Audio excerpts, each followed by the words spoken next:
The turn of the millennium was an exciting time for gaming. Video games had moved past being mere mindless fun. Now, they provided the means to tell captivating and encapsulating stories, far more immersive than anything Hollywood could muster. Today we're going to be looking at one such creator and one such series, whose surprise entry in 2007 left millions of us blown away and hungry for more. So, without further ado, would you kindly ready yourself for the origins of BioShock?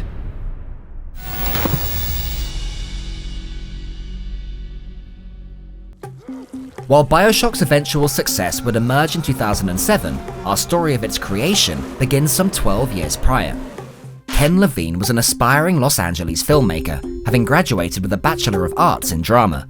Storytelling was his craft, but Hollywood was filled to the brim with young, hotshot writers, and the competition was fierce. Having tried his luck for a few years, Ken applied for a position at Looking Glass Studios as a game designer. He secured the job and moved to join the company at their offices in Massachusetts in the early 90s. Looking Glass were a young company themselves, having only released a handful of titles up to this point. Like every up-and-coming game development company and every Hollywood hopeful, they were looking to strike it big with a breakthrough hit. We've explored enough 90s games here on Origins to know that this era was the rise of the first-person shooter, and Looking Glass were chomping at the bit to join the party. With Ken now on board, designs were drawn up for their step into the genre. Just under 2 years later, the company released System Shock in 1994, which saw players embody a nameless hacker aboard a space station rife with conflict. The game sought to differentiate itself by implementing simple character development, environmental input, and an engaging storyline. Ken was responsible for the latter, and he'd created something cerebral and complex, a step above other titles of the time. It generated a lot of press and sold nearly 200,000 copies, prompting calls for a sequel. Ken was interested in expanding the series further, but he already had another plan in motion. In 1997, he and 2 other designers left Looking Glass and started up their own company, Irrational Games. Alongside Ken were Jonathan Che and Robert Fermier, and together they plotted the early steps of their new startup. They'd left Looking Glass on good terms and recognized the necessity to lean on others in the industry. With this, they collaborated with their former employer to design System Shock 2, released in 1999 with updated graphics and storylines, as well as controls and gameplay that rivaled other FPS titles of the time. The team had produced a game which, by all accounts, had surpassed the original. And yet, despite critical acclaim for both titles, the sales weren't enough to keep the original company afloat. Looking Glass went out of business just a few months into the new millennium. As for Irrational, well, they just secured a publishing deal with EA and Crave Entertainment, so for the moment, they could keep doing what they were doing. Irrational were eager to push on from the System Shock series and set up new offices in Canberra, Australia, with Jonathan Che manning the ship down under, whilst Ken led operations from their Boston headquarters. Over the next few years, the company produced a number of games across its 2 continents, including a duo of, dare we call them, franchises. Ken Levine was pleased with how Irrational Games were progressing. However, his own passion for complex narratives had not yet been realized. Around 2002, the company came up with a game mechanic that focused on 3 different forces, all with different intentions for a precious resource. Drones would carry the resource, protectors guarded them, and harvesters attempted to steal it from the drones. Early development saw the team return to the direct roots of System Shock and focus on yet another space station setting. But with dark and intense themes of sexual reprogramming whilst battling monsters, willing publishers for the game were scarce. Just as the company began to decide whether they should pull the plug on the project, the press began running stories on Irrational's plans to create a spiritual sequel to System Shock. With this news, 2K Games stepped forward and offered to publish the game, intrigued by the mechanical trifecta of drone, protector, and harvester forces. Ken and his team agreed to 2K's offer and went back to the drawing board, revisiting what sparked these ideas. The setting shifted dramatically, being pulled away from the space station and was now set to take place in an abandoned Nazi testing laboratory. Levine didn't just want to make yet another shooting gallery. He wanted the work to have meaning. He wanted to dig deeper. He began by drawing upon some of the great 20th century thinkers, the likes of Aldous Huxley and George Orwell. They'd written extensively on the fine line between utopian and dystopian societies, but there was one figure whose work spoke meaning into everything Irrational had been working on: the Russian-American philosopher, Ayn Rand. The school of thought that Rand put forward was objectivism. Essentially, it's the philosophy of looking at the world, well, objectively. We should see the world for how it is, not for what we want it to be. Furthermore, an individual's purpose should not be the pursuit of selflessness, but in self-interest. You have one life, so make the most of it. Rand's magnum opus was Atlas Shrugged, with the title providing imagery of the Greek titan holding up the world for others, pacified. It's a metaphor that can be seen quite literally at the Rockefeller Center in New York, a reminder of John D. Rockefeller working against the odds to complete its construction during the American Great Depression. The architecture and subtext connected all the dots within Levine's mind when he visited the center, and the pieces started to fall into place. The testing facility setting was scrapped, and in its place, a marvelous Art Deco city was born: Rapture. The story of how Rockefeller went on to triumph amidst adversity became a loose template for the game's antagonist, Andrew Ryan. And as for Atlas, he too would play an integral role in the game. The shift of setting unlocked a deeper subtext in the game. It went from being a simple black and white, good versus evil moral quandary, into something much more layered. The city was, for many of the game's characters, a utopia. Yet this complex setting, with its social and political undertones, was proving to cause rifts within the development team. Rapture became the subject of many heated debates at Irrational, with Ken focusing on a vision of oppression and an elite society, but it received resentment from other designers. To them it sounded like some nightmarish horror, which was Ken's passion project rather than a commercially viable game. Ken was adamant though, and pushed on with his concept, understanding that to bring his employees firmly on board, they needed a strong backstory to work with. I was sort of like waiting for the game to tell me what the story should be. And there was a lot of things that evolved over the course of the game that sort of pointed in that direction. Like, you know, we knew we wanted the game to be in a place that was remote from the world, but complete. And everything sort of evolved out of that, because I had to ask myself, if we're going to make this believable, why would somebody build a city at the bottom of the ocean? And, you know, that's where BioShock's story came from, is like asking that question. He placed the city of Rapture at the bottom of the ocean, guarding a hidden element called Adam, found in sea slugs, which gave humans superpowers. Levine was reading heavily into stem cell research at the time, and like many other concepts that made their way into the game, he pushed the idea to its extremes, in true science fiction fashion. These mutations included orphaned girls being implanted with sea slugs and named, rather creepily, Little Sisters. The Little Sisters fell into the hands of Andrew Ryan, who created the Big Daddies to protect them. These were Adam-infused humans who were then surgically grafted to the inside of old diving suits and would protect the sisters from splicers, humans who'd become addicted to Adam usage, drones, protectors, harvesters. This was all backstory, but it was enough for Ken to turn his fellow game designers to his side, and from there, the tales really began to flow, told through the eyes of the game's protagonist, Jack. Jack was a surface human involved in a plane crash and was the only survivor, dragging himself from the wreckage onto a tiny island housing only a lighthouse. This lighthouse contains a capsule which takes him down to Rapture, and from here he uncovers the secrets of the city, guided by the mysterious Atlas. Atlas's purpose is multifaceted. He acts to guide the player through the game, provide exposition, and give a sense of order in an otherwise lawless environment. The first time we see the world through Jack's eyes, we see a present, a label, and a request. Would you kindly not open... ... As Atlas gets into contact with the player, he makes more requests. Would you kindly... As the game progresses, we learn that these phrases aren't mere colloquialisms, but a device used by Atlas to directly control Jack to act out orders.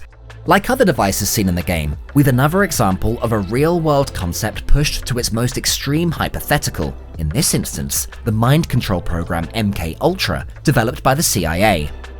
However, in early playtests, responses were negative. The game was too dark, too complex, and it was hard to connect with any of the characters.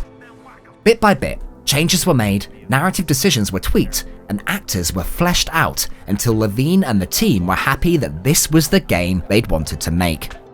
Upon release in 2007, critics were enthralled by the mystery and immersive environment that Ken and his team had created, as well as the heavy-hitting storyline. Games had very rarely explored themes so deeply, but BioShock had left everything on the table in its questioning of mortality and oppression.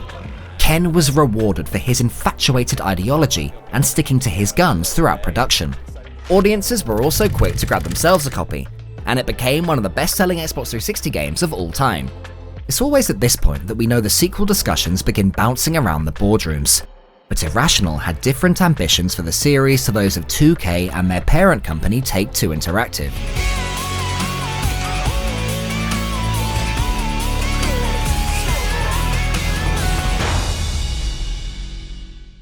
Welcome back to Origins and the story of BioShock, which saw film enthusiast Ken Levine join Looking Glass Studios in pursuit of greater narrative creativity. Here he shaped both System Shock games and laid the groundwork for his own company, Irrational Games, to construct an elaborate first-person shooter crossed with role-playing elements. BioShock stunned the gaming world in 2007 with its inventive storytelling devices, and all eyes were on Irrational, 2K, and Take-Two Interactive for what was to come next. While many would assume that original game director Ken Levine would take control of the direction of BioShock 2, it was actually 2K Studios who began the project. Ken held a few talks with them, but quickly realized his vision was wildly different from 2K's approach. He completely distanced himself from their project in order to focus on Irrational's own BioShock follow-up.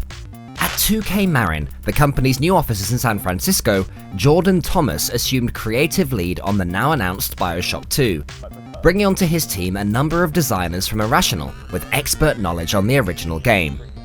The first question Jordan posed to his team was, where do we go with this now? There were no wrong answers in their brainstorming sessions, and it quickly boiled down to listing the most important aspects of the original game. Rapture was a gloriously enticing environment, so the setting had to be maintained.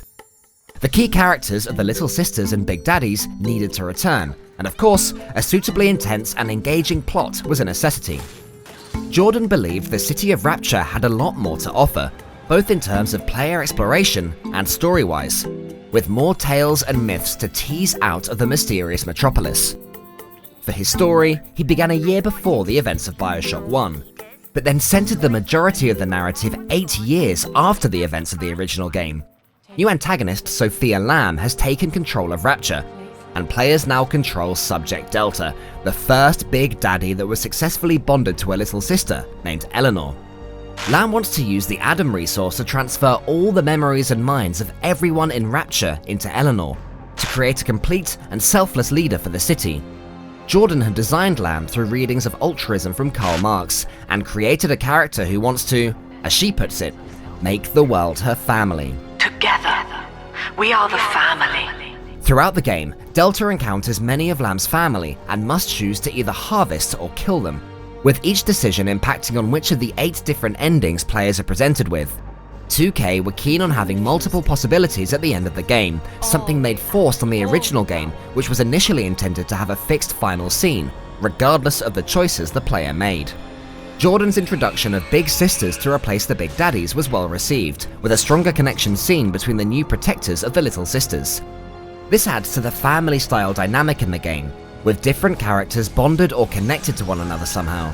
It's down to each individual player to decide who they feel most connected to, and align their choices to save or harvest other characters accordingly. 2K released the game across PC, Xbox 360, and PS3 in 2010, and it was regarded as a strong sequel to the original title. It didn't quite hit the same heights as the first game though, mainly due to the opening acts following the same formula as its predecessor, and its visuals were judged as slightly less appealing. While BioShock 2 had expanded the city of Rapture, original creator Ken Levine had been working on something completely different in his efforts to further the franchise. After deciding that 2K had a completely different intent on where they wanted to take the BioShock universe next, Ken and Irrational began working on their own follow-up. The main differential between the two companies' approaches was their choice of setting. As we know, 2K favoured staying within Rapture.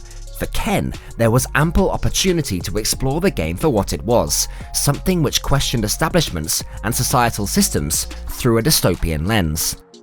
Ken had greater artistic licensing over the game than 2K, Jordan Thomas, or anyone else. And with the incredible reception of the original, his employees knew to get on board with his visions from the outset. This was the first challenge for Ken, as many of his original BioShock designers had moved to 2K Marin to help with BioShock 2, including John Che, who'd been the big daddy to Ken's little sister.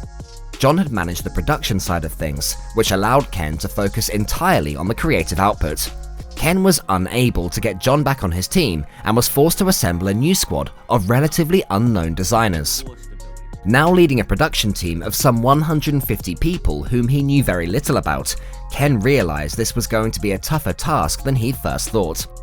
He decided that as this new team hadn't worked within the world of Rapture to begin with, it made sense to leave it entirely and set about creating a brand new setting altogether. From a secretive 1950s Art Deco-inspired underwater city, Ken took his design team in the opposite direction and introduced them to the floating steampunk-styled city of Columbia. The new setting was heavily influenced by American political and societal events and attitudes from the early 20th century. First sent into the air at the 1893 World Expo by its creator Zachary Comstock, Columbia, named after the female personification of America, travels from continent to continent to display the ideology of American exceptionalism. The city of Columbia was originally built by the United States government in the 1890s as a sort of a floating World's Fair, something they could float from one corner of the earth to the other and demonstrate to the rest of the world the success of the American experiment. As we've grown accustomed to with Ken, he isn't one to let his in-game societies run smoothly, and quickly Columbia falls into a theocratic state, with Comstock as its ruling leader. The world is made that bit more complicated, with tears creating ruptures where Columbia's inhabitants can journey through time and space. The setting was just the beginning for Ken though, as he believed only strong characters can make a world feel alive. Ken was, like a lot of the gaming community, obsessed with Half-Life, and in particular, the introduction of the companion character Alex Vance in Half-Life 2. Ken championed this character as the greatest secondary in gaming, acting as not just a follower or narrator for the player, but a direct partner who would help and respond to the actions of the gamer. Irrational already had their protagonist, Booker DeWitt, an ex-detective with a seemingly endless list of problems, including gambling debts and PTSD from the Battle of the Wounded Knee. Ken knew a secondary had to match their protagonist's complexities, and after consultation with his team, introduced Elizabeth to the game. Hiring Troy Baker for Booker and Courtney Draper to voice Elizabeth, Ken thought up an interesting way to maintain the authenticity of the character's growth throughout the game. He would keep the next parts of the script hidden from his voiceover artists until they were ready to move on, imposing the idea for real that they were discovering Columbia along with their characters. The twists and turns within the narrative did in fact surprise them, and they had little time to overthink any responses, which elicited a natural dialogue between the pair. You will not let him take me back. It won't come to that. Fundamentally though, BioShock had always been a first-person shooter as well as a role-playing game, and if only guns from the early 1900s were to be included, it could lack excitement. Therefore, the tears in time introduced different weaponry from the future where the inhabitants of Columbia had ventured into. Furthermore, the plasmid injections from the previous games had been replaced with invigorating tinctures, which gave Booker superhuman powers to turn the tide during firefights. The game was coming together, and the formal announcement came in 2010, after BioShock 2 had been released. Rather than an exciting build-up in the development studio to polish off the edges of the game, the next few years became a stressful ordeal for Irrational. Ken suddenly became convinced that the game needed a multiplayer aspect to increase longevity, and began pleading with 2K to have some employees come over and help him. They experimented with co-op arcade-style tower defense modes and 4-player operations similar to Call of Duty. This delay to production was taking its toll on the rest of the workforce, and after some departures, 2K, who were still going to be publishers, lent the help of BioShock 2 director Jordan Thomas. He helped Ken see sense, scrapping the multiplayer modes in order to press on and finish the single-player campaign. It was still a rocky road, with departures occurring almost on a weekly basis, and the constant shifting of employees disrupting production. A key appointment to the team, though, was Rod Ferguson, who'd earned a reputation in the industry for closing games and making sure they got finished. He was exactly what Ken needed, and helped him refine things until it had gone gold. March 26, 2013 was the day Irrational and its employees had waited for, as BioShock Infinite was released for commercial sale, and boy, did it sell. After critics unanimously voted it as a better follow-up to the original than BioShock 2, the game shipped over 11 million copies in its first year. Players were also treated to spending a small proportion of the campaign in Rapture, which was a nice addition and suggested that the games occurred within the same universe as each other, although the game later suggested that there are, in fact, infinite realities in the canons of BioShock. Some universes with Rapture, some with Columbia, some with both, and some with neither. Anyway, we're not about to figure that out, as it all does become very complex. Despite the astronomical success from BioShock Infinite, Ken Levine announced that the development had taken its toll on him, and Irrational would be pursuing alternative and smaller projects. He'd created his masterpiece, and was now ready to tone things down. He was quick to shut down ideas of a BioShock film and more games, content with the fact that the main game series had produced 3 top-class titles, and anything more may have put a blemish on a near-perfect franchise. During its lifetime, the BioShock game series consistently surpassed the expectations of its legions of fans with its bold, philosophical approaches to fantastical history. Ken Levine's adoration for thematic storytelling led the series to be considered as the first video game that could be classed as an actual work of art, and was shortlisted to be exhibited at the Smithsonian Museum for this fact. Modern art or not, BioShock is considered by many as the Mona Lisa of the gaming world, an achievement so impressive that just a handful of other games are ever brought up in the same discussion. From Rapture to Columbia, Big Daddies to Little Sisters, Jack to Booker DeWitt, BioShock never let up in its enchanting settings and immersive narratives. Something that Ken Levine never had to be asked kindly to deliver. Thanks for tuning in, and we'll see you on the next Origins.